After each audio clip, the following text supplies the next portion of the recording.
Carbon 18। यहाँ पर देखो, यहाँ पर it is used for determination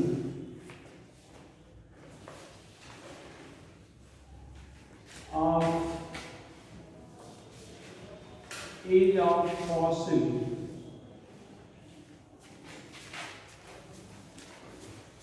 or old wood।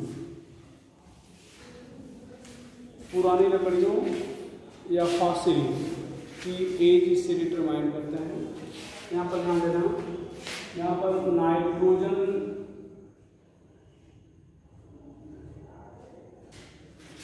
7N14 पाया जाता है एटमॉस्फेयर में। कॉस्मिक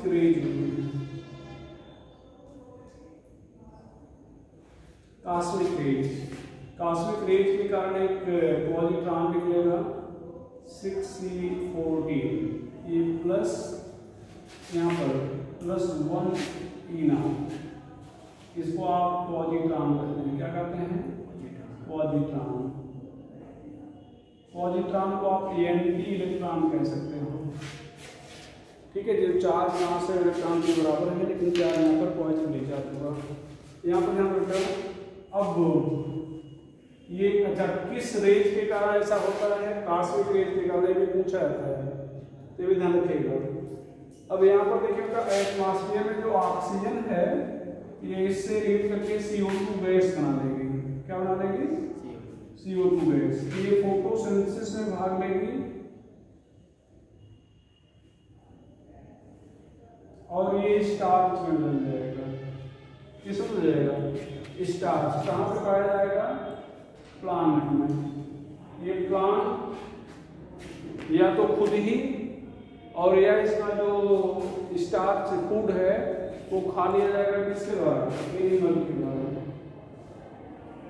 एनिमल और ये प्लांट दोनों की मृत्यु होगी, died and buried. Died and buried, मरेंगे और इनका दफन हो जाएगा। तो बाद में फॉसिल बदल जाएंगे। फॉसिल बदलते हैं, तो ये फॉसिल बदल गए। ध्यान देना, जब तक ये मतलब प्लांट या एनिमल जीवित थे तब तक ये C14 तक पहुंच रहा था।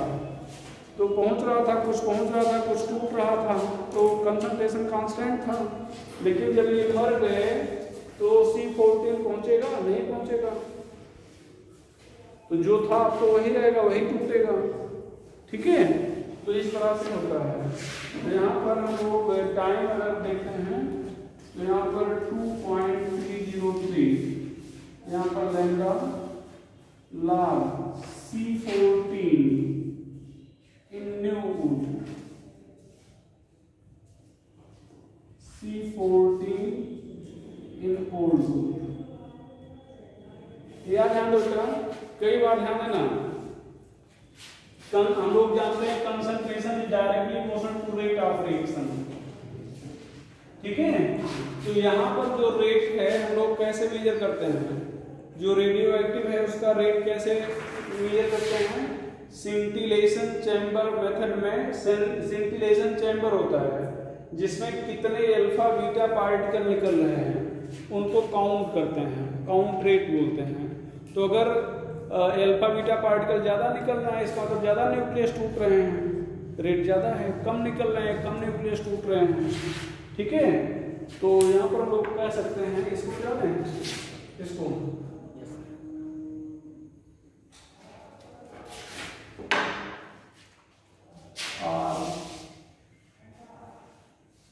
Count rate in new would.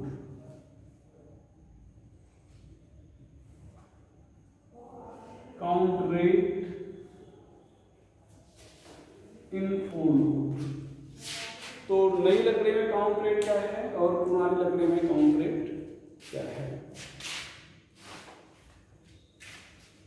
ऊपर बता दें? Yes sir. चलो, बस ये फार्मूला आपको याद रखना है। आ जाओ भैया।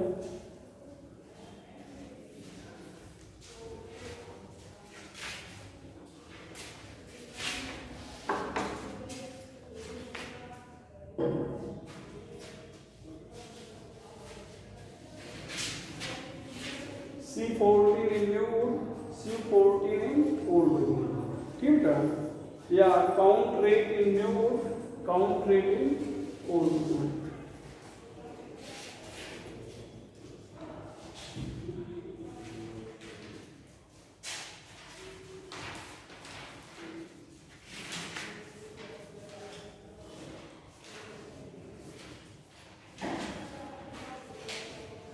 तुम तीनों लोग आगे आ गए, वहां भी नहीं, यहाँ भी नहीं.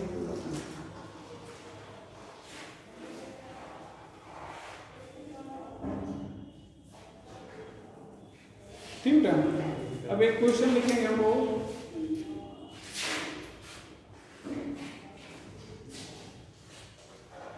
इन archaeological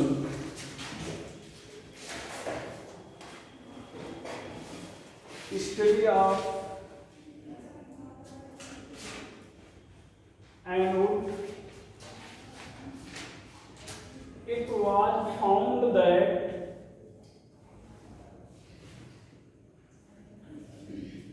count rate in it is 1/16 to that of its living wood.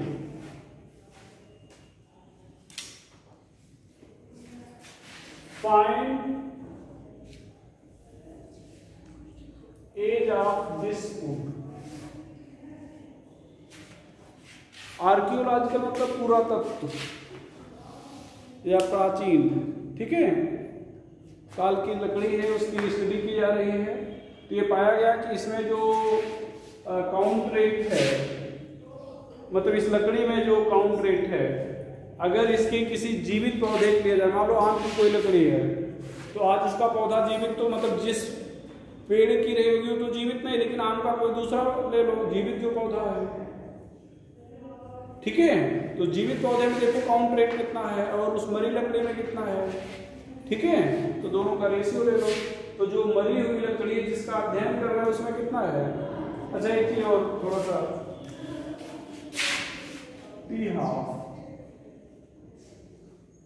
for C12 कितना भैया, 5770 है. 5770 है.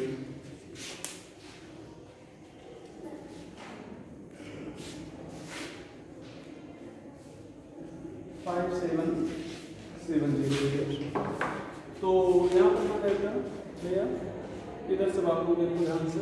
तो अब आप यहाँ पर क्या लिखने वाले हो, पहले तो लैम्डा पता कर लो. 0.693 अपन कितना बोले थे, T½ तो 0.693 कितना, 5770 ही है.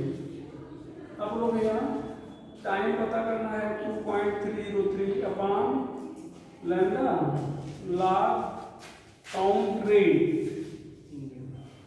बोलो इन न्यू, और यहाँ पर बेटा काउंट रेट इन ओल्ड. तो ओल्ड वुड में कितना है, 2.303. लैम्डा 0.693 अपॉन कितना, 5770. लॉग यहाँ पर मान लो जो नई लकड़ी है उसमें काउंट रेट 1 है, तो उसका 1/16 मतलब 1/16वां भाग. तो 1 का 1/16वां भाग कितना हो जाएगा, 1/16 होगा. तो यहाँ पर नीचे क्या लिखेंगे हम लोग, पूरे का 1/16, तो 16 ऊपर आ जाएगा. तो यहाँ पर कितना आ जाएगा, 2.303, 0.693, यहाँ पर 5770, यहाँ पर लॉग कितना बेटा, 16. अब 16 को 2⁴ लिख सकते हैं, नहीं लिख सकते हैं, बोलो भैया.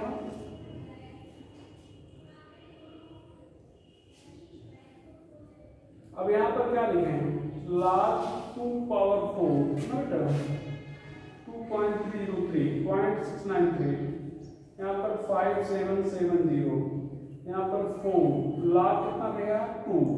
लाख की वैल्यू लिखते हैं, अब एक बार लिखें, लिख देते हैं।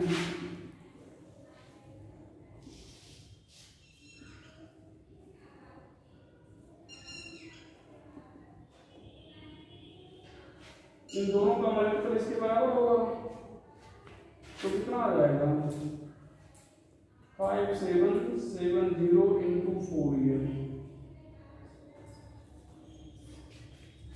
इनको क्या हो जाएगा 4 ईयर्स।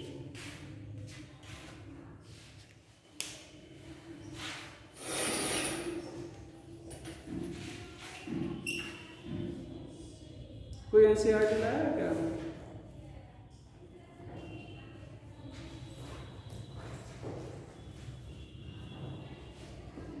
आपको एनसीईआरटी के क्वेश्चन जरूर बनाना बेटा, जो भी इंडेक्स वगैरह है और उसको पढ़ डालना, ठीक है।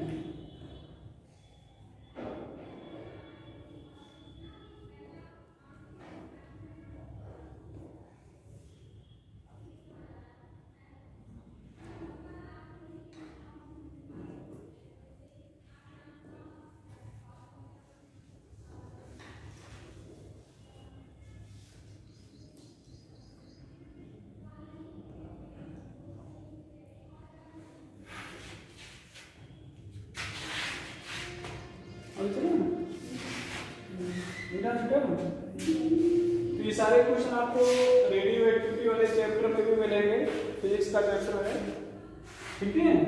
और कुछ निकाले हैं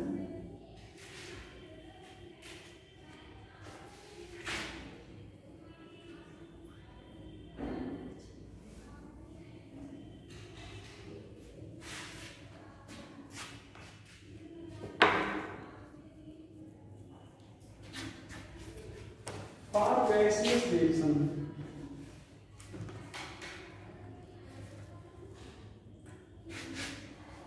गैसियस रिएक्शन यहाँ पर ध्यान देना बेटा, A equal to B plus C है, गैसियस रिएक्शन है, तो यहाँ पर प्रेशर होगा, क्या होगा प्रेशर होगा, यहाँ पर देखना। अब प्रेशर यहाँ पर मान लो इनिशियली P0 है, तो ये क्या होगा 0, और जब ये इसका रिएक्शन होगा तो कुछ मॉलिक्यूल इधर बदलेंगे ना, तो बदलेंगे तो यहाँ पर मात्रा क्या होगी कम होगी, कंसंट्रेशन डायरेक्टली होता है प्रेशर के लिए जानते रहोगे। तो जब कुछ मॉलिक्यूल इधर चले जाएंगे, मतलब टूट जाएंगे जो भी हो, तो यहाँ पर नंबर ऑफ मॉलिक्यूल क्या हो जाएंगे कम हो जाएंगे। तो जब नंबर ऑफ मॉलिक्यूल कम हो जाएंगे तो कोलिजन कम हो जाएगा, टक्कर कम हो जाएगा, टक्कर कम हो जाएगा तो क्या हो जाएगा, टक्कर कम हो जाएगा तो प्रेशर कम हो जाएगा, ठीक है। तो मान लो प्रेशर में जो कमी आई है वो स्मॉल p की आई है, तो जितना इधर कम होगा उतना इधर बढ़ेगा, p यहाँ पर क्या हो जाएगा p, तो pt मीन्स टोटल प्रेशर कितना आ जाएगा, कैपिटल P0 इसको कह रहे हैं माइनस P प्लस P, तो सॉल्व करेंगे क्या आ जाएगा P0 प्लस P, ये आ जाएगा। तो PT बराबर क्या हो जाएगा P0 प्लस P, ये तो जाएगा स्मॉल p, ठीक है।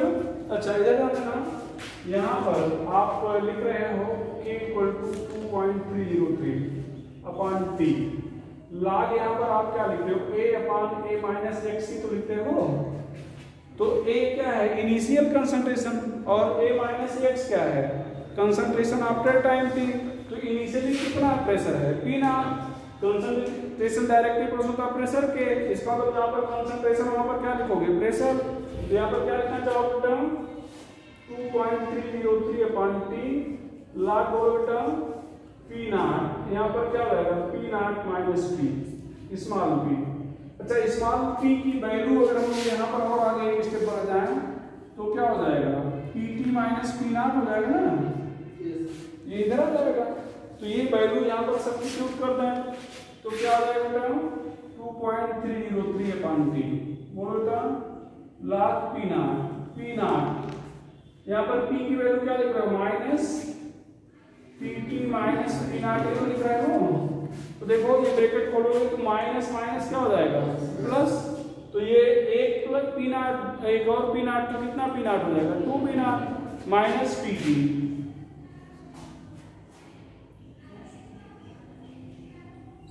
पी नॉट यहाँ पर 2 P not minus P T, ये क्या हो जाएगा के। किसके लिए, किसके लिए भैया, गैसीय गैस, सारे गैस रिएक्शन के लिए ना, ये भी जान लेना जिसमें एक रिएक्टेंट टूटे और 2 प्रोडक्ट बने, उसी के लिए। ऐसा नहीं कि कोई भी गैस रिएक्शन डेरिवेट करके लिखो ना। अभी मान लो इधर देखो, यहाँ पर C प्लस होता तो एक और P आ जाता, नहीं आ जाता, एक और P आ जाता, तो फिर वैसे रहता नहीं। ठीक है, तो किसके लिए लिखा गया है, जिसमें एक रिएक्टेंट टूटे और 2 प्रोडक्ट बने, और वही पूछा जाएगा आपसे। तो ऐसे 2 क्वेश्चन आपके बुक में हैं, हम दोनों करा देते हैं। ठीक है, दोनों एनसीईआरटी में हैं, हम दोनों को करा दे रहे हैं। ठीक है, मिटा दो इसको, तो ये ध्यान रखिएगा।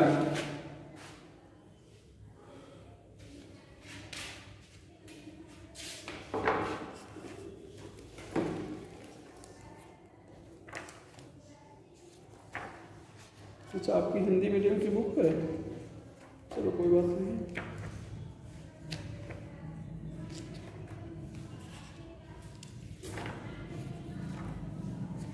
एक देखो सॉल्व करके भी दिया है, ठीक भैया, तो इसको भी आप लोग पढ़ लीजिएगा।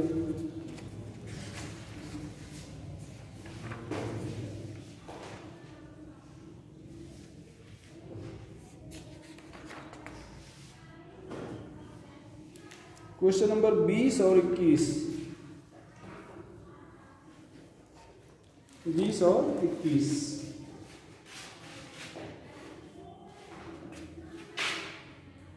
हिंदी में हो गए। एट 543 केल्विन ये जो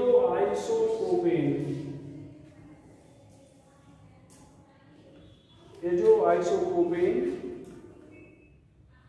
dissociate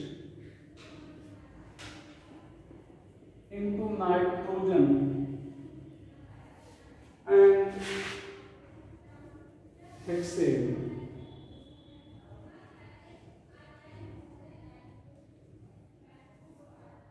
from following data.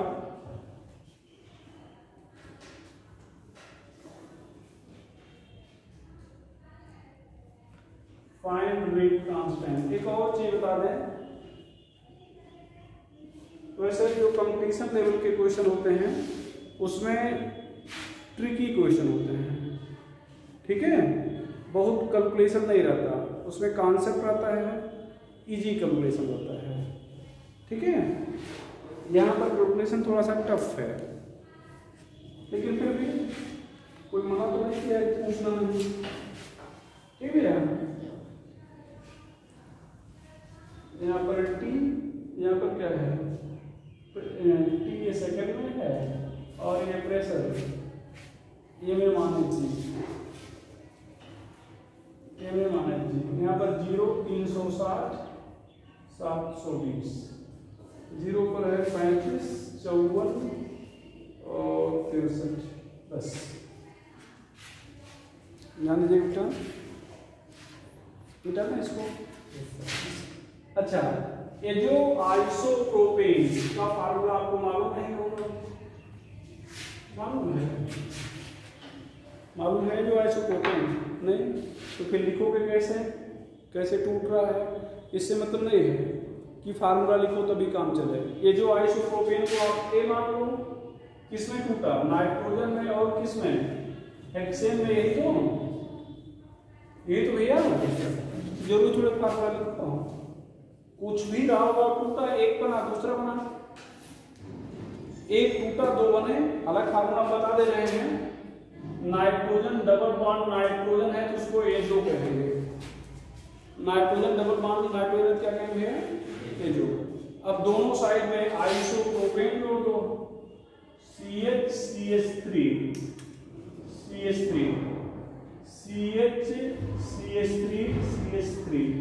ध्यान दो, इसको आइसोप्रोपेन कहेंगे। जहां पर भी CH3 होता है उसको क्या कहते हैं, आइसो कहते हैं।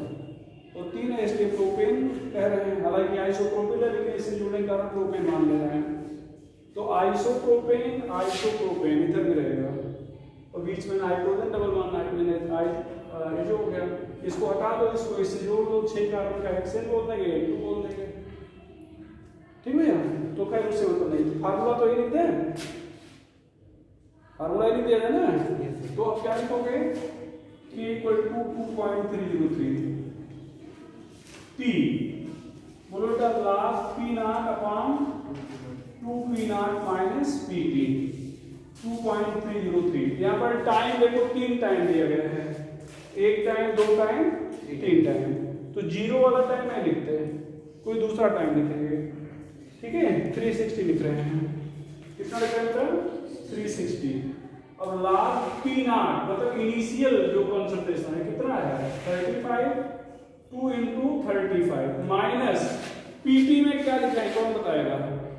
PT यहाँ पर देखो, यहाँ पर जो टाइम लिखा है उसका कंसंट्रेशन या प्रेशर, तो कौन सा प्रेशर मिलेगा? 54 ये तो लिखना। मान लो आप ये लिखे होते तो आप ये लिखते, तो अब यहाँ पर क्या लिखने जा रहे हो? 54। अब इसी को सॉल्व कर लिया जाए तो 2.303 यहाँ पर कितना आ गया? 360 log 35 यहाँ पर कितना बेटा? 70 से 54 गया 16 बचा ना, तो 2.303 यहाँ पर कितना बेटा? 360 log करो, इसको सॉल्व करो, 16 में 32, 3 बचा, 32 3 35 3, तो 16 के 16 और कितना बचेगा? 14, तो 16 128 ये आ जाएगा। कितना आ जाएगा? अब देखो बेटा, ये जो log की वैल्यू यहाँ पे आएगी, जैसे आपको पिछले लेक्चर के साथ बताए थे, यहाँ पर कुछ बताया गया था, log 2, 3, 4, 5 और 10 बताया गया था ना।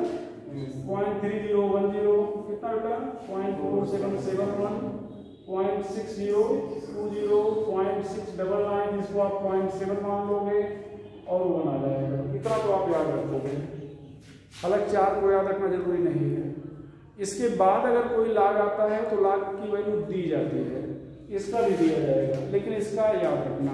हम इसलिए कह रहे हैं कि जब कई बार आप क्वेश्चन सॉल्व करने लगते हो किताब में, तो उन क्वेश्चन में log की वैल्यू नहीं दी होती है, तो आप कहाँ ढूंढते फिरोगे? ठीक है। अच्छा, इसके बाद हम आपको log देखने का तरीका बता दे रहे हैं। देखो बेटा, log देखने का तरीका बता दे रहे हैं। इसको मिटाना क्या? इधर मिटा दें।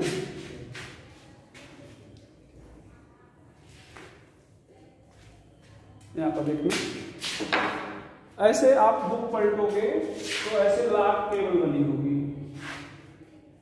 यहाँ पर आप ऐसे 0 ऐसे देखेंगे, 11, 10, 11, 12 ऐसे चल रहा होगा, 13, 14, 15 ऐसे चल रहा होगा, 20, 25, ठीक है, 20, 21, 25 जो भी ऐसे है।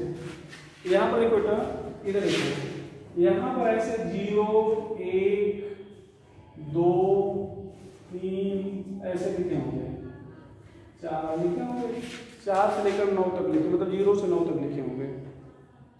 ठीक है। अब जैसे log आपको देखना किसका है?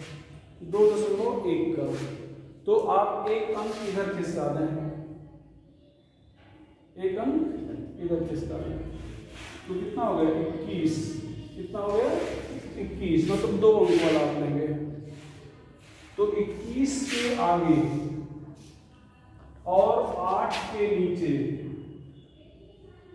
21 के आगे और 8 के नीचे देखेंगे कौन सी वैल्यू है। ठीक है। यहाँ पर 21.5 लिखा होता, 20.5 लिखा होता, यहाँ पर 2.05 लिखा होता, तो उसको 20 दशमलव क्या मान लेते हैं? 5। ठीक है। तो 20 के आगे और 5 के नीचे देखते हैं। खैर अभी 21.8 है, तो 21 के आगे और 8 के नीचे देखेंगे, तो क्या दिख रहा है किसी और पास?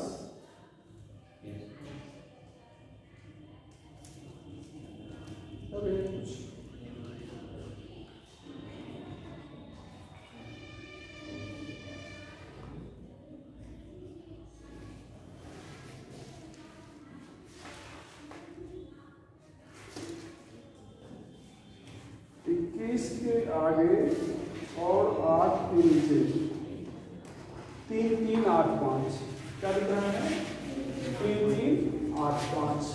तो यहाँ पर हम लोग क्या करेंगे 2.303 360 यहाँ पर कितना बेटा 0.3385 लिख देंगे सभी पूरे के पहले पॉइंट लगा देंगे पूरे के पहले क्या लगा देंगे पॉइंट जो भी दिख रहा है उसके आगे 4 डिजिट करके मतलब अगर 3 ही डिजिट होता 0 लगा पॉइंट लगाते 4 करेंगे उसको मान लो 918 दिख रहा होता 918 मान लो तब क्या लिखते हैं तब 0 918 लिखते हैं और तब यहाँ लिखते हैं ठीक है मतलब 4 डिजिट करके ठीक है ये हो जाएगा तो लाग गया ठीक है बस तब तो सॉल्व हो गया अब कहाँ बची है दिक्कत। तो अब यहाँ पर कितना रहेगा 2.303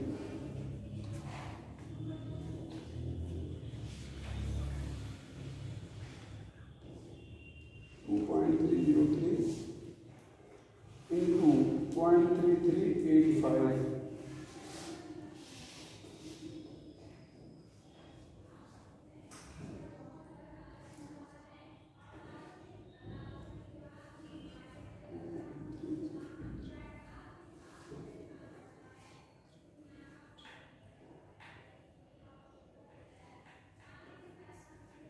तो कितना आ रहा है 0.77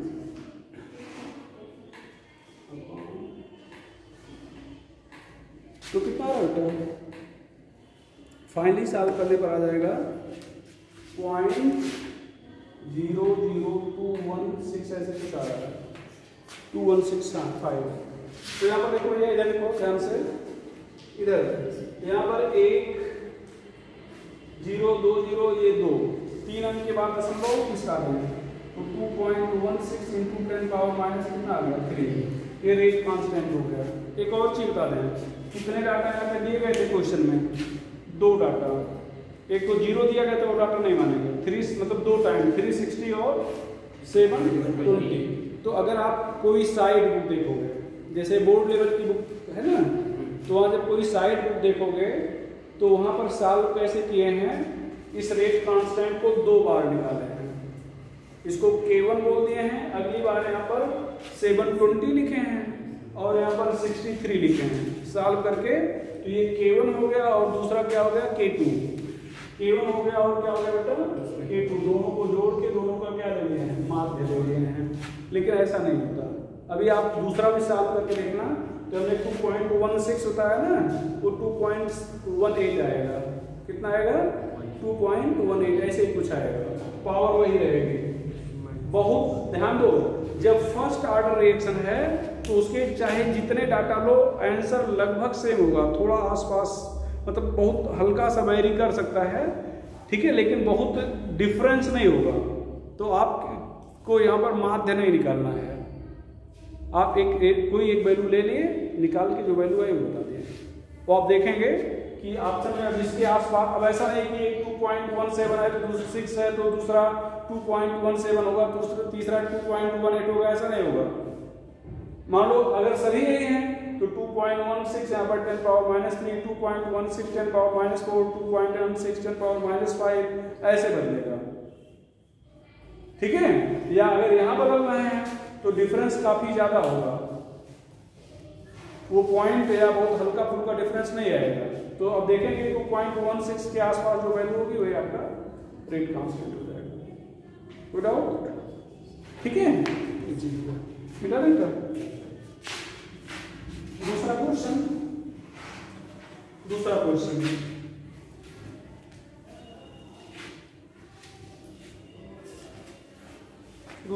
लिख लेना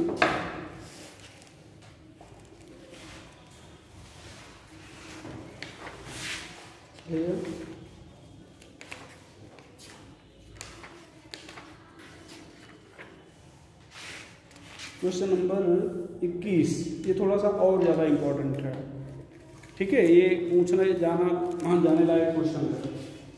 तो यहाँ पर है at constant volume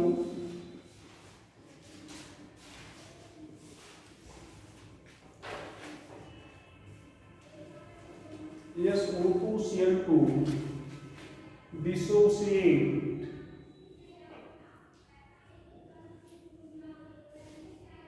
according to first order reaction.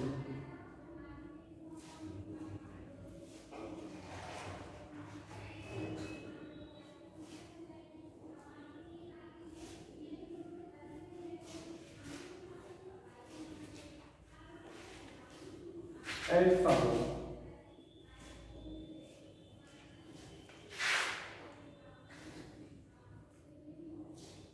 Find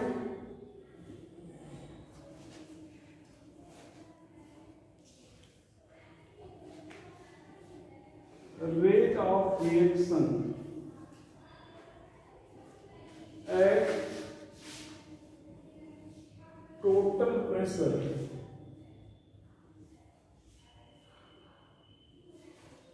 of 0.65 atmosphere.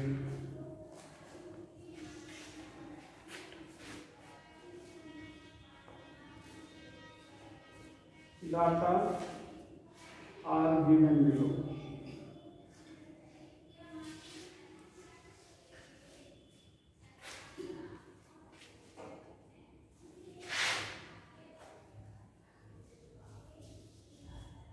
Experiment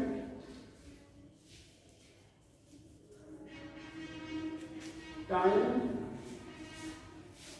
यहाँ पर टोटल प्रेशर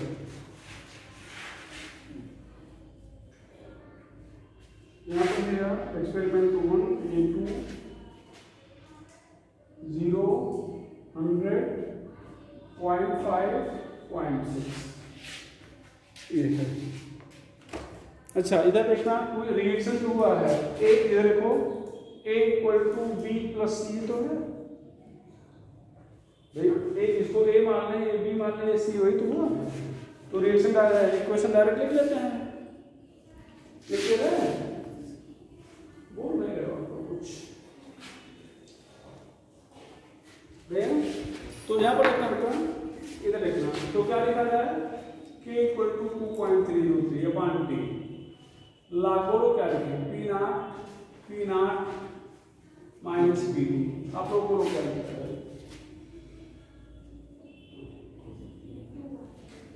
यहाँ पर क्या लिखें 2.303 T की जगह पर क्या लिखें 100 जीरो तो लिख नहीं सकते तो दो ही टाइम दिया गया है इसका मतलब 100 लिखेंगे लाख हो बेटा P0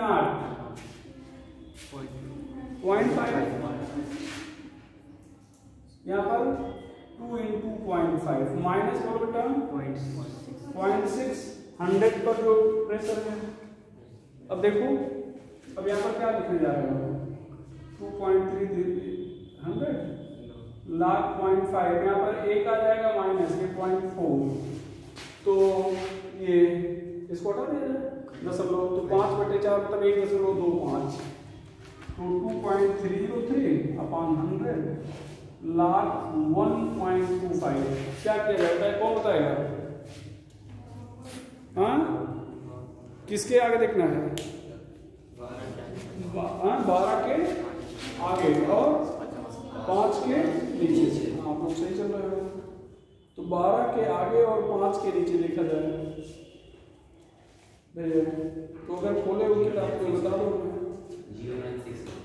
0.6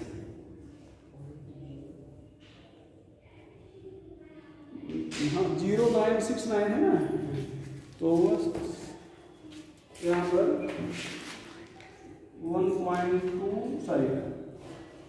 2.303 यहाँ पर 100 बोलो बेटा यहाँ पर 0.0969 अब इसी को सॉल्व करो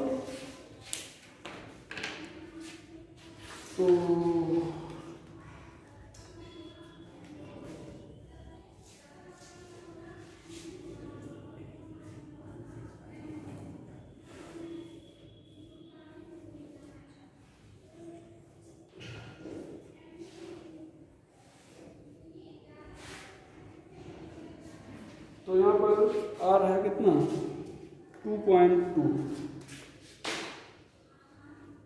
2.23 इंटू 10 पावर माइनस 3। ये क्या गया बेटा? Rate constant. क्या गया? और बताना क्या है? रेट। बताना क्या है? रेट। तो अब रेट कैसे बताया जाए भैया? देखो बेटा, रेट कैसे चला जाए? तो रेट में हम लोग क्या करेंगे, यहाँ पर k इक्वल टू ए, क्योंकि फर्स्ट आर्डर है ना, तो यहाँ पर ए लिखेंगे। ए तो कंसंट्रेशन है और दिया क्या है? प्रेशर, तो प्रेशर लिखेंगे। तो यहाँ पर क्या हो जाएगा? प्रेशर लिखेंगे। अब एक चीज देखना बेटा, ये कह रहा है कि हम रिएक्शन मतलब ये रेट कब फाइंड कर रहे हैं? जब टोटल प्रेशर क्या हो? 0.65 हो। अच्छा देखो, जैसे ये रिएक्शन हो रहा है, मान लो ये रिएक्शन हो रहा है, तो जब रिएक्शन होगा तभी तो उसका कुछ रेट होगा। जब रिएक्शन होगा तभी तो रेट होगा कुछ। तो अब यहाँ पर मान लो ये इनिशियली P0 है, तब तो लिए हो तो रिएक्शन कहाँ हो रहा है? रिएक्शन हो रहा है, इसका मतलब P0 माइनस क्या लिखना है? P लिखना है। ये रिएक्शन तो यहाँ पे हो रहा है, तो जो A है उसकी जगह पर क्या लिखना है? P0 माइनस P लिखना है। और P0 माइनस P लिखना है, तो अगर हम लोग यहाँ पर A की जगह पर P0 माइनस P लिखें, तो अभी थोड़ी देर पहले आपने क्या लिखा था यहाँ पर? इसकी जगह पर फाइनली क्या लिखा था?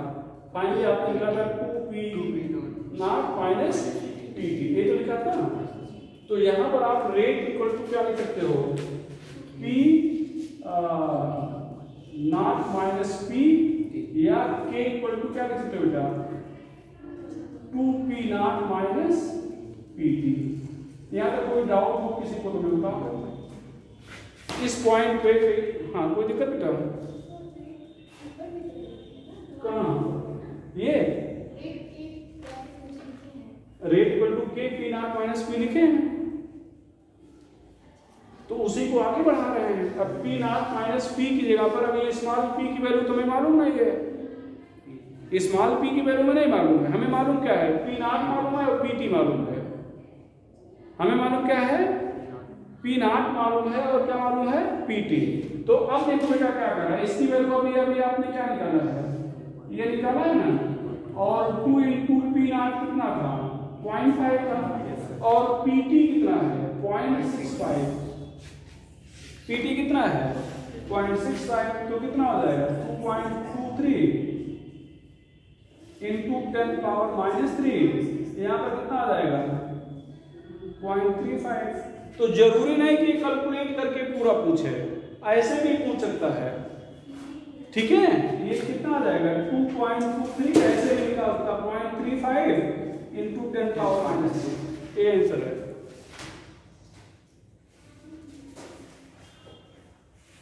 पेपर जब बनाता है कोई टीचर या जो भी पेपर सेटर है, वो आपसे ये नहीं देखता कि आप गुणा भाग कर पा रहे हो नहीं, आप प्रोसेस जानते हो या नहीं, इस लेवल पे हो तुम गुणा भाग करना आपको आता है, मान जाता रहता है।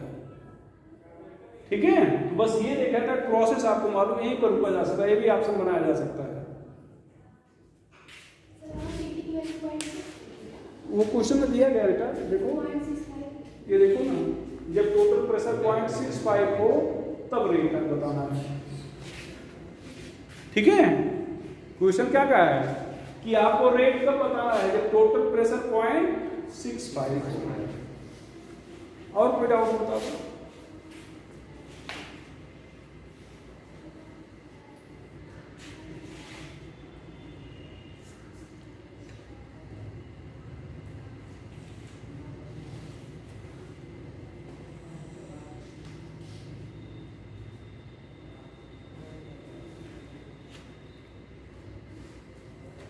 ठीक है,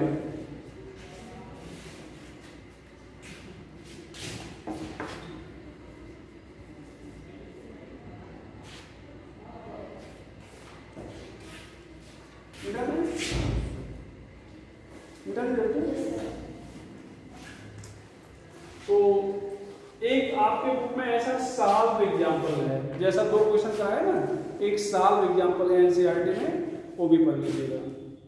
ठीक है, चलो अब हम लोग आते हैं रेट कांस्टेंट में। Rate constant constant.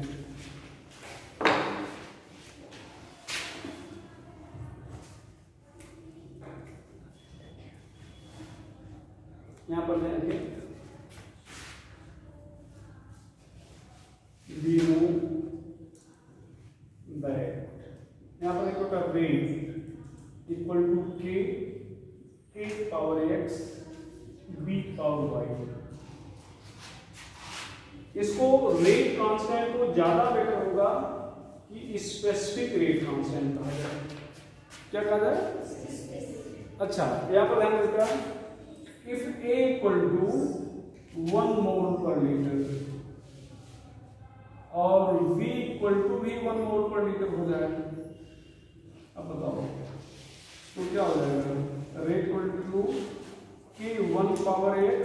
अब एक की पावर आप कुछ भी कर दो तो एक ही तो रहेगा, एक ही रहेगा ना। तो ध्यान बेटा I E for unit concentration of reactant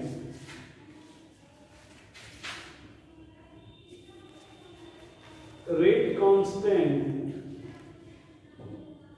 is equal to rate of reaction।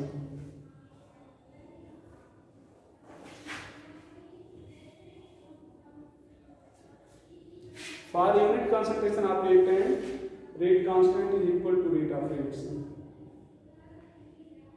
क्यों स्पेसिफिक वर्ड जोड़ दिया गया? क्योंकि आपने चीजों को स्पेसिफाई कर दिया। आपने ये कहा कि हम किसके लिए बोल रहे हैं, कब बोल रहे हैं, जब रिएक्टेंट का कंसंट्रेशन क्या हो 1 मोल पर लीटर, तब बोल रहे हैं। इसलिए आप जो हम रेट कांस्टेंट बोलने वाले थे उसको क्या बोल दिए? Specific rate constant. ठीक है, तो ये चीज हो गया। यहां पर rate constant directly equal to rate temperature changes by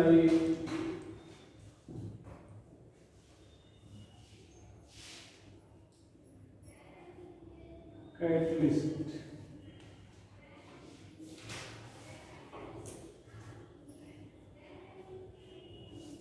inversely proportional to activation energy, inversely proportional to activation energy, but does not depends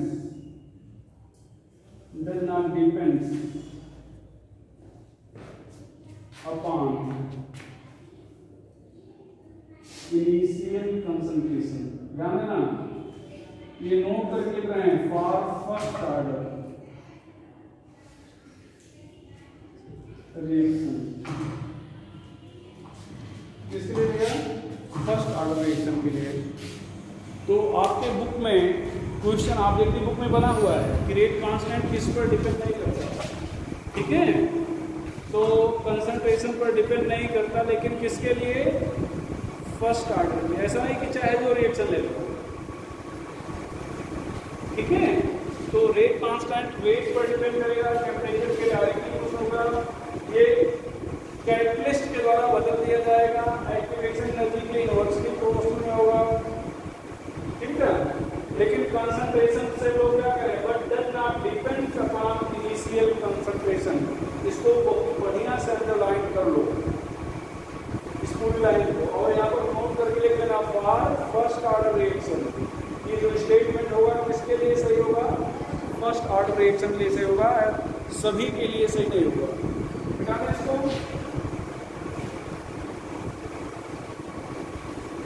relation between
क्या है?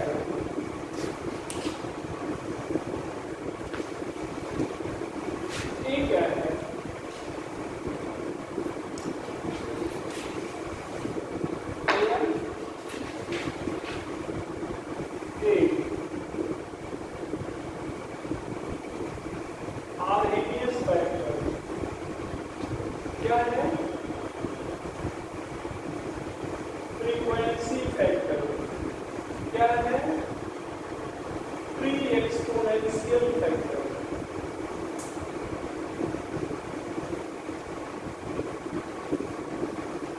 यहाँ पर देखो, एक बार छत्तीसगढ़ PMT वाला लग होते थे, तब क्वेश्चन पूछा गया था इन आर्हेनियस इक्वेशन AH ऐसे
एक्सपोनेंशियल फैक्टर, और इसके पहले कुछ भी लिख दोगे प्री एक्सपोनेंशियल फैक्टर हो जाएगा। इसके नीचे आगे कुछ भी लिख दोगे तो क्या हो जाएगा? Pre exponential factor. ठीक है, आगे चल रहे हैं। इधर देखो बेटा, एक बार IIT में पूछा गया था, IIT में यहाँ पर देखो K की वैल्यू दी गई थी।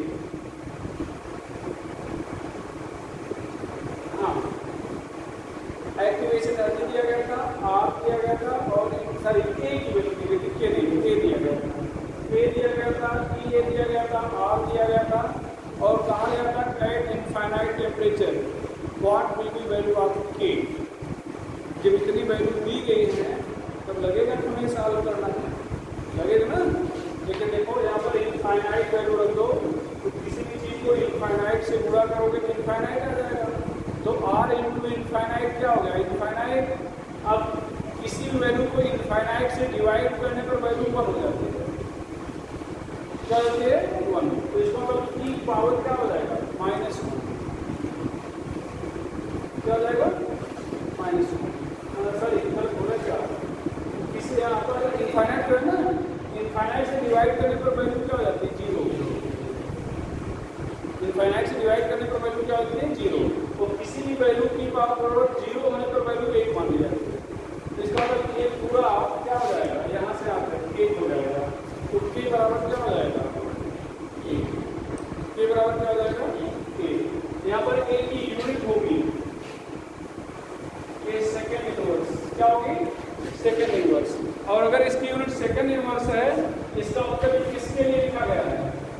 फर्स्ट ऑर्डर के लिए लिखा गया है। किसके लिए लिखा गया है?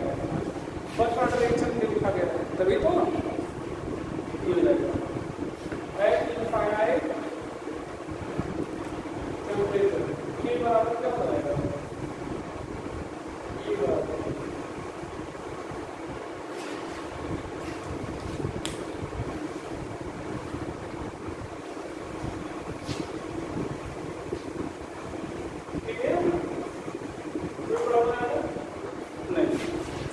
थोड़ा खत्म नहीं हो पा रहा है, कल बस इतना बच रहा है। तो कल इस पर हम लोग थोड़ा सा जो रेट कांस्टेंट, पहले सुन लो, रेट कांस्टेंट जो लिखे हैं, मतलब इक्वेशन जो लिखे हैं, इससे हम लोग ग्राफ बनाना सीखेंगे। ग्राफ पर क्वेश्चन कॉन्टिन्यूस 3 साल पूछा गया CBSE PMT में कि ग्राफ किसके किसके बीच में खींचते हैं पहली बार, दूसरी बार ये ग्राफ बना एंडो के लिए बना या एक्जो के लिए बना है, तीसरी बार दो मतलब एक क्वेश्चन मैथमेटिकल क्वेश्चन पूछ लिया था। तो ये सारी चीज़ें आपको कराएंगे, ठीक है। ग्राफ बनवाएंगे, दो डिफरेंट टेम्परेचर पर RNA इक्वेशन कैसे होगा ये कराएंगे, इस पर क्वेश्चन कराएंगे। उसके बाद बहुत सारे अलग टाइप के जो क्वेश्चन बनते हैं बुक में, तो कल केवल प्रैक्टिस चलेगी पूरे पीरियड में। और अगर हो जाएगा तो हो जाएगा, नहीं थोड़ा सा परसों बच जाएगा तो ठीक है। तो ये सारी कहानी हो जाएगी। अब बस मुश्किल से एक लेक्चर में आपका कोशिश करेंगे कि कल ये चैप्टर खत्म हो जाए। अगर नहीं खत्म होता तो एक आधा लेक्चर होगा, उसके बाद फिर कोई नया चैप्टर शुरू किया जाएगा, ठीक है। इसको आप ठीक भैया।